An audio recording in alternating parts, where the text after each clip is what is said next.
এক মনোমোহা দৃশ্য বসন্ত আৰু বৰষাৰ মিলনে কঢ়িয়াইছে সৃষ্টিৰ সম্ভাৱনা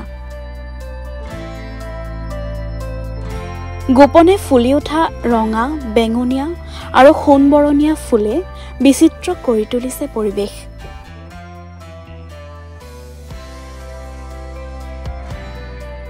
দক্ষিণ কামৰূপৰ বৃহত্তৰ গৰৈমাৰী আৰু সোণতলীৰ ৰাজপথত নানাৰঙী ফুলৰ দৃষ্টিনন্দন সমাহাৰ এক কথাত ক'লে চালে চকুৰোৱা মন ফুলোৱা দৃশ্য মনৰ অৱসাদ পৰিস্থিতিৰ সৃষ্টি কৰা উদ্বেগ আৰু হিংসাৰ মাজতো যেন নীলা আকাশত ৰং ছটিয়াই বাটৰুৱাৰ মনত আশাৰ ৰেঙনি সিঁচিছে নানাৰঙী ফুলবোৰে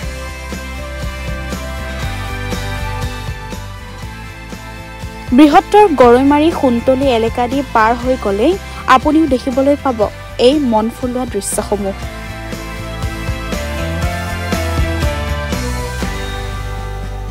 নানাৰঙী ফুলে ভৰাই পেলোৱা দক্ষিণ কামৰূপলৈ আহি ফুলৰ সৌন্দৰ্য উপভোগ কৰিবলৈ আহ্বান জনাইছে প্ৰকৃতি প্ৰেমীগৰাকীয়ে কামৰূপ জিলাৰ বিভিন্ন ঠাইত কৃষ্ণচূড়া ৰাধাচূড়া আৰু বিভিন্ন সোণবৰণীয়া ফুলেৰে ভৰি পৰিছে আৰু এই ফুলবোৰৰ সমাহাৰ চাই চাই মানুহে নিজকে এটা আনন্দ উপভোগ কৰিবলৈ সক্ষম হৈছে